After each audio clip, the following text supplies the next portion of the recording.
Welcome to today's Explainer. Let's just dive right in, shall we?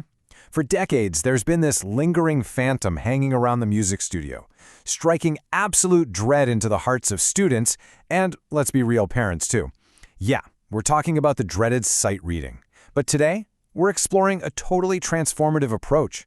We're going to take that traditional sight reading panic and flip it into secure structural precision. It's called first look decoding. Think of this explainer as your step-by-step tutorial to mastering the page before you play a single note. So, I want you to really ask yourself, when you're handed a totally unfamiliar piece of music, what's your immediate internal response? Picture that traditional exam scenario. You know the one. The clock is ticking down and you're just told to play it. For most of us, it's an instant, massive spike in anxiety. You trigger what we call the brittle reflex, this desperate retreat into frantic guesswork. It forces those of us who are natural memorizers to just lean on tactile mimicry and muscle memory to survive, instead of actually understanding the music sitting right there in front of us. Honestly, it's testing, not teaching. All right, here is our roadmap for today. First, beating sight reading exam anxiety. Second, what is first look decoding? Third, the 5 forensic targets. Next up, the 7 golden rules. And finally, we'll wrap up with the daily microdose loop. Okay, starting with Section 1, beating sight reading exam anxiety, the brittle reflex. Let's look at exactly why the old, traditional method is holding you back. Just look at the contrast between the old way and the new way.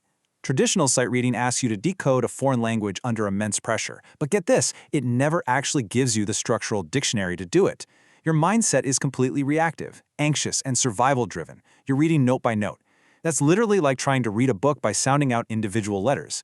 And the worst part, your fingers hit the keys immediately, which means mistakes are just frantically corrected on the fly. First look decoding flips this entirely. The mindset becomes clinical, investigative, and highly structured. Instead of reading single letters, you're recognizing chunks and patterns, like reading full words. It completely dismantles that paralyzing anxiety of the blind page. Moving right along to Section 2. What is first look decoding? A paradigm shift. So the absolute crucial point here is this. First look decoding is a rigorous framework that forensically analyzes a score's structural DNA before a single note is ever played.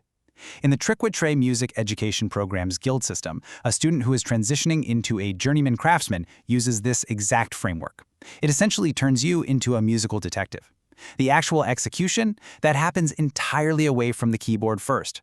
You aren't just creating some superficial imitation of notes to pass a test. No, you are actively unlocking the historical architecture of the music. Which brings us to Section 3, the 5 forensic targets, tools of the trade.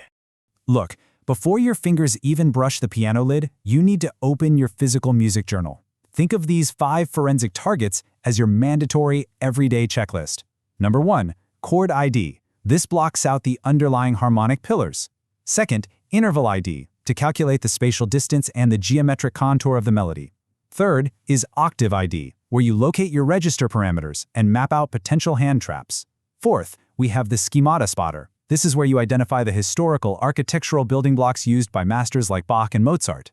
And finally, number 5, the transposition quest, mentally shifting the pattern to a new key signature to literally prove you understand the layout conceptually, not just physically. These 5 targets? That is your diagnostic armor. All right, let's get into the core of it. Section 4, the 7 golden rules, diagnostic protocol.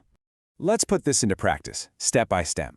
Rule 1 is all about establishing tonal and metric architecture. You scan the key and time signatures, but hey, don't just count the sharps or flats. Really decode it by identifying your home key scale. Then use the time signature to find your metric pulse and the core unit value of the beat. Rule 2 is isolating tempo, character, and rhetoric. The action here? Consult those directives right at the summit of the score. The decode? Determine your macro tempo to prevent that reflexive rushing right out of the gate and identify character terms like dolce or legato so you can proactively prep your physical touch. Moving on, Rule 3 focuses on clef topography. You verify the clef and isolate your entry coordinates. Basically, this means activating your octave ID to confirm starting notes, figure out your finger distributions, and spot those sneaky ledger line snags before you even think about playing.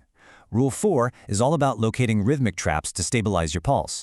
You scan for complex cells, things like syncopation or triplets. And to decode this, you identify the absolute shortest note value in the fragment.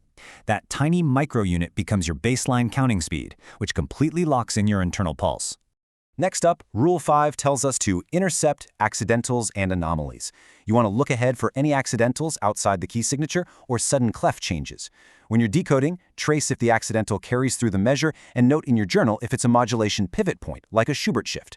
Rule 6 is where it gets really fun. This is where we actively uncover the DNA. Deploy the schemata spotter.